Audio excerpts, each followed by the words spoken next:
दोस्तों, अगर आप भी भारत और दक्षिण अफ्रीका के बीच खेले गए टी20 वर्ल्ड कप 2026 के जबरदस्त और दिल धड़काने वाले मुकाबले को देखकर रोमांचित हो गए हैं, तो हमारे इस वीडियो को एक लाइक जरूर करें।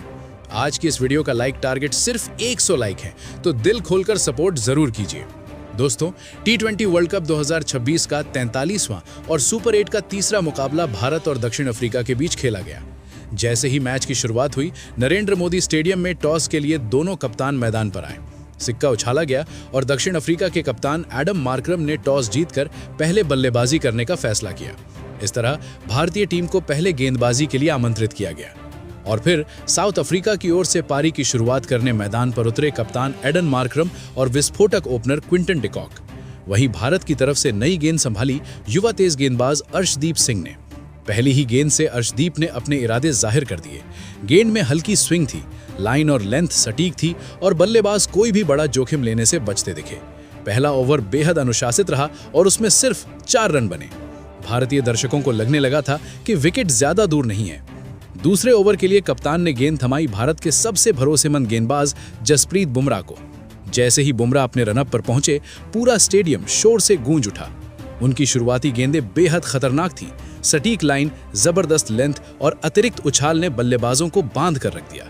ओवर की चौथी गेंद पर क्विंटन डिकॉक ने शानदार कवर ड्राइव खेलकर चौका जरूर जड़ा, लेकिन ये खुशी ज्यादा देर नहीं टिक पाई।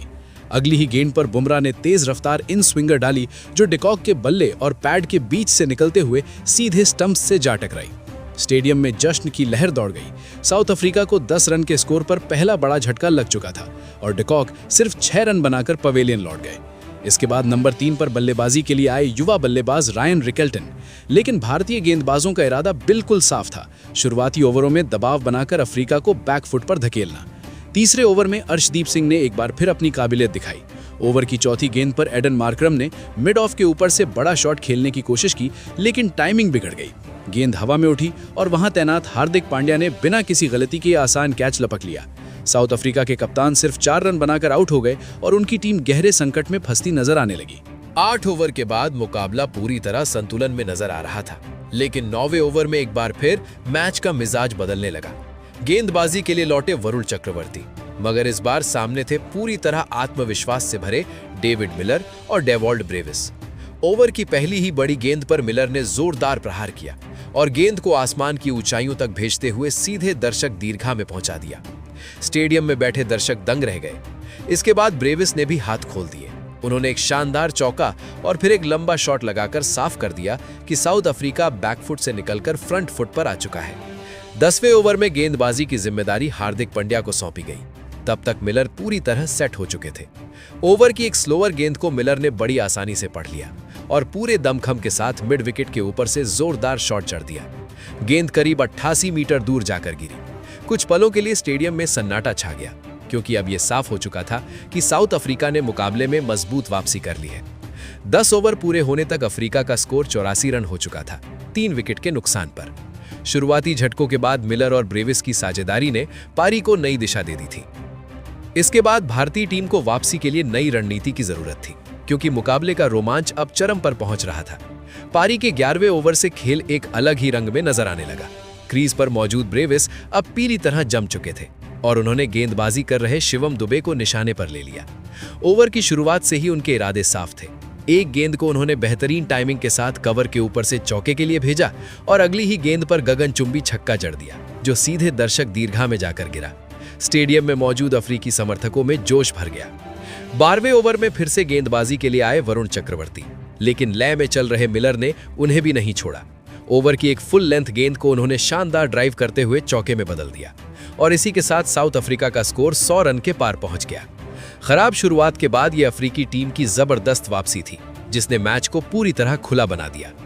13वें ओवर में कप्तान सूर्यकुमार यादव ने एक बार फिर शिवम दुबे पर भरोसा जताया, लेकिन ओवर की पहली ही गेंद पर ब्रेविस ने लंबा शॉट लगाकर अपना आक्रामक अंदाज जारी रखा। ऐसा लग रहा था कि वो तेजी से अपने अर्धशतक की ओर बढ़ रहे हैं। तभी क्रिकेट ने एक बार फिर करवट ली। अगली ही गेंद पर दुबे ने शॉर्ट ऑफ लेंथ गेंद फेंकी। ब्रेविस ने पुल शॉट खेलने की कोशिश की, लेकिन गेंद ठीक से बल्ले पर नहीं आई। बाउंड्री लाइन पर खड़े अभिषेक शर्मा ने बिल्कुल आसान सा कैच लपक लिया। ब्रेविस 29 गेंदों पर 45 रन बनाकर आउट हुए और अपने अर्धशतक से चूक गए। इस विकेट के साथ ही भारतीय टीम ने राहत की सांस ली और मुकाबले में वापसी की उम्मीद फिर से जाग उठी। ब्रेविस के आउट होने के बाद अब क्रीज पर कदम रखा युवा और ताकतवर बल्लेबाज ट्रिस्टन स्टब्स ने, लेकिन इसी ओवर में डेविड मिलर ने अपने अनुभव और क्लास का शानदार नमूना पेश किया। शिवम दुबे की एक गेंद पर उन्होंने जोरदार शॉट जड़ते हुए महज 26 गेंदों में अपनी अर्धशतकीय पारी पूरी कर ली। मिलर का यह आक्रामक अंदाज भारतीय गेंदबाजों के लिए लगातार परेशानी का सबब बनता जा रहा था। 14वें ओवर में भारत को आखिरकार कुछ राहत मिली जब गेंदबाजी के लिए आए वॉशिंगटन सुंदर ने बेहद अनुशासित लाइन और लेंथ के साथ गेंदबाजी की और बल्लेबाजों को खुलकर खेलने का कोई मौका नहीं दिया। इस ओवर में कोई बड़ा शॉट देखने को नहीं मिला और रन गति पर ब्रेक लग गया। 15वें ओवर में गेंद संभाली हार्दिक पांड्या ने। मिलर ने इस ओवर में एक शानदार चौका जरूर लगाया, लेकिन इसके अलावा भारतीय गेंदबाजों ने अच्छी वापसी की और ज्यादा रन नहीं बनने दिए। 15 ओवर पूरे होने तक साउथ अफ्रीका ने 4 विकेट के नुकसान पर 144 रन बना लिए थे। अब आखिरी 5 ओवरों में तेजी से रन बटोरने की तैयारी साफ नजर आने लगी। 16वां ओवर वरुण चक्रवर्ती को सौंपा गया। ओवर की दूसरी गेंद पर ट्रिस्टन स्टब्स ने लॉन्ग ऑन के ऊपर से एक शानदार छक्का जड़कर दबाव बढ़ा दिया, लेकिन वरुण ने धैर्य नहीं खोया। ओवर की चौथी गेंद पर डेविड मिलर ने एक और बड़ा शॉट खेलने की कोशिश की, मगर इस बार गेंद सही से टाइम नहीं हुई। लॉन्ग ऑफ पर खड़े तिलक वर्मा ने बेहतरीन कैच लपक लिया। मिलर 35 गेंदों पर 63 रन बनाकर आउट हुए। उनकी ये पारी साउथ अफ्रीका को मजबूत स्थिति में पहुंचाने में अहम साबित हुई। इसके बाद बल्लेबाजी के लिए आए मार्को यानसन। 17वें ओवर में भारत के सबसे भरोसेमंद गेंदबाज जसप्रीत बुमराह ने कमाल की गेंदबाजी की। उन्होंने यॉर्कर और स्लोअर गेंदों का शानदार मिश्रण किया, जिससे बल्लेबाज बड़े शॉट खेलने में पूरी तरह असहज लिखे। इस ओवर से साउथ अफ्रीका को सिर्फ 5 रन ही मिल सके और दबाव साफ नजर आने लगा। 18वें ओवर में अर्शदीप सिंह ने भारत को एक और बड़ी सफलता दिलाई। उन्होंने मार्को यानसन को बाउंड्री लाइन पर खड़े रिंकू सिंह के हाथों कैच आउट करा दिया। यानसन सिर्फ 5 रन बनाकर पवेलियन लौट गए। इसके बाद क्रीज पर आए कॉर्बिन बॉश और आते ही उन्होंने एक दमदार चौका लगाकर अपने इरादे जता दिए। हालांकि बॉश ज्यादा देर तक टिक नहीं सके।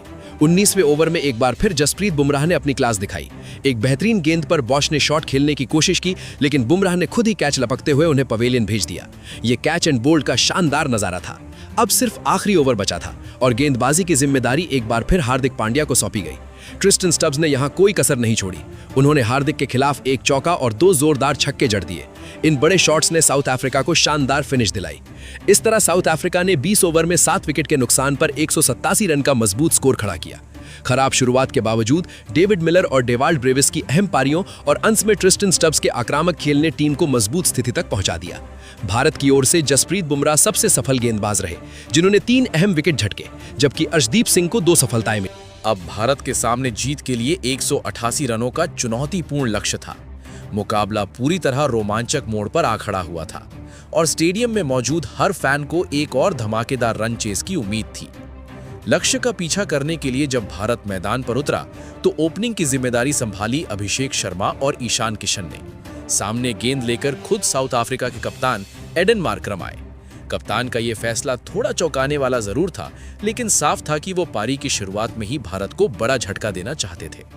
पहले ओवर की शुरुआत संभलकर हुई, लेकिन चौथी ही गेंद पर मुकाबले ने अचानक करवट ले ली। ईशान किशन ने एक लॉफ्टेड शॉट खेलने की कोशिश की, मगर गेंद बल्ले पर ठीक से नहीं आई। कवर पे खड़े रायन रिकेल्टन ने बिल्कुल आसान सा कैच लपक लिया। पूरे स्टेडियम में अचानक सन्नाटा छा गया। ईशान किशन बिना खाता खोले पवेलियन लौट गए और भारत को पहला बड़ा झटका लग चुका था। इसके बाद बल्लेबाजी के लिए क्रीज पर आए तिलक वर्मा।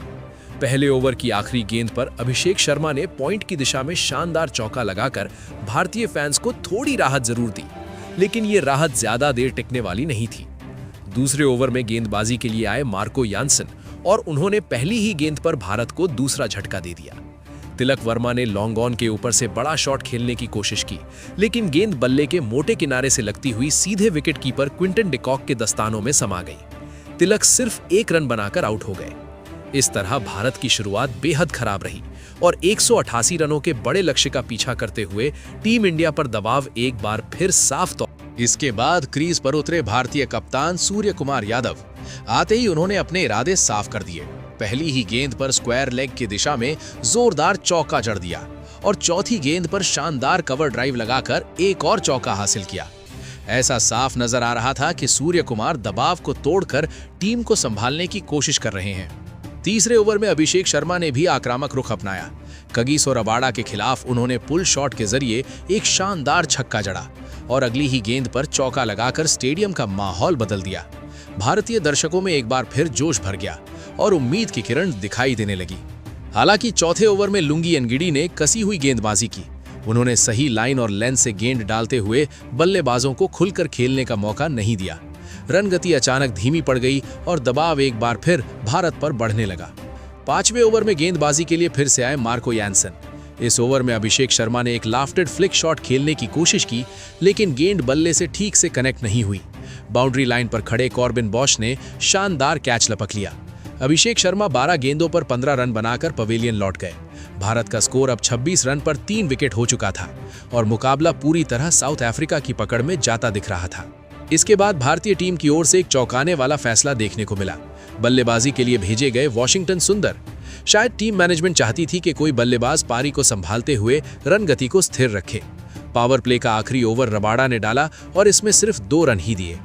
6 ओवर के बाद भारत का स्कोर 31 रन था, 3 विकेट के नुकसान पर। लक्ष्य अब पहले से कहीं ज्यादा दूर नजर आने लगा था। 7वें ओवर में गेंदबाजी के लिए आए केशव महाराज। आखिरकार वॉशिंगटन सुंदर ने दबाव तोड़ने की कोशिश की और एक शानदार छक्का जड़कर टीम को थोड़ी राहत दिलाई। स्टेडियम में बैठे भारतीय दर्शकों को उम्मीद जगी कि शायद यहीं से भारत की वापसी शुरू हो सकती है, लेकिन ये उम्मीद ज्यादा देर तक कायम नहीं रह सकी। 8वें ओवर में कॉर्बिन बॉश ने भारत को एक और झटका दे दिया। वॉशिंगटन सुंदर ने बड़ा शॉट खेलने की कोशिश की, लेकिन गेंद सीधे विकेट कीपर क्विंटन डिकॉक के हाथों में चली गई। सुंदर 11 गेंदों पर 11 रन बनाकर आउट हो गए और भारत की मुश्किलें लगातार। इसके बाद बल्लेबाजी के लिए मैदान पर उतरे शिवम दुबे। उनसे बड़े शॉट्स की उम्मीद थी, लेकिन साउथ अफ्रीकी गेंदबाजों ने बेहतरीन लाइन और लेंथ से गेंदबाजी करते हुए उन्हें खुलकर खेलने का कोई मौका नहीं दिया। हर एक रन के लिए भारतीय बल्लेबाजों को कड़ी मेहनत करनी पड़ रही थी। रन गति लगातार धीमी होती जा रही थी और दबाव साफ तौर पर नजर आने लगा था। 10वें ओवर में कॉर्बिन बॉश ने बड़ा वार किया।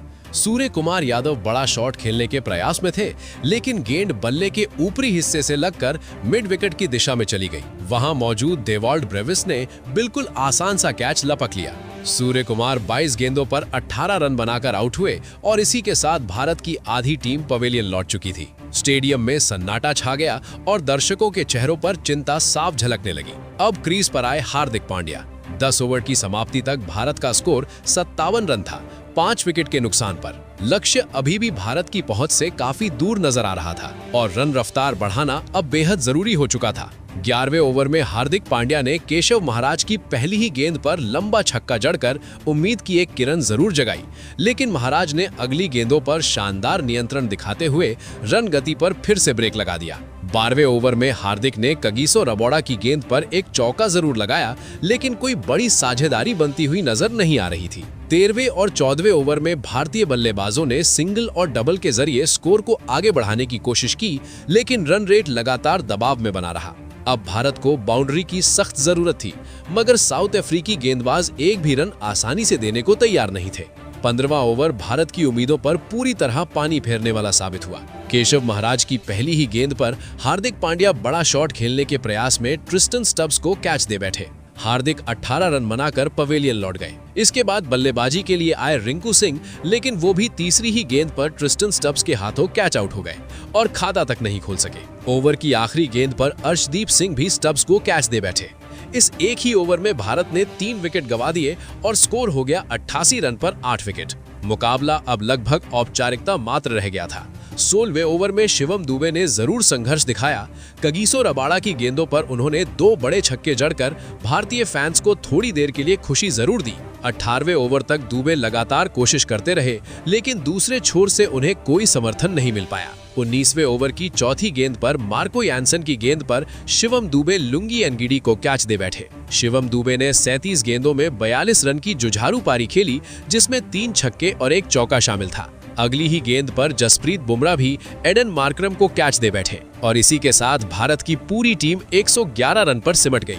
इस तरह साउथ अफ्रीका ने भारत को 76 रन से करारी शिकस्त दी। एक समय जो लक्ष्य सिर्फ चुनौतीपूर्ण लग रहा था, वो भारतीय बल्लेबाजी की विफलता के कारण पहाड़ जैसा साबित हुआ। शुरुआती झटकों से टीम इंडिया कभी उभर ही नहीं पाई। सुपर 8 चरण में ये भारत की पहली हार थी और अब सेमीफाइनल की राह बिल्कुल आसान नहीं रही है। अगर भारत को आगे बढ़ना है तो अगले दोनों मुकाबले हर हाल में जीतने होंगे। ये हार जरूर कड़वी थी, लेकिन क्रिकेट अनिश्चितताओं का खेल है। उम्मीद है कि आने वाले मुकाबलों में टीम इंडिया नई ऊर्जा और नए इरादों के साथ जोरदार वापसी करेगी। दोस्तों, इस मुकाबले में टीम इंडिया के प्रदर्शन पर आपकी क्या राय है? कमेंट में जरूर बताएं। धन्यवाद।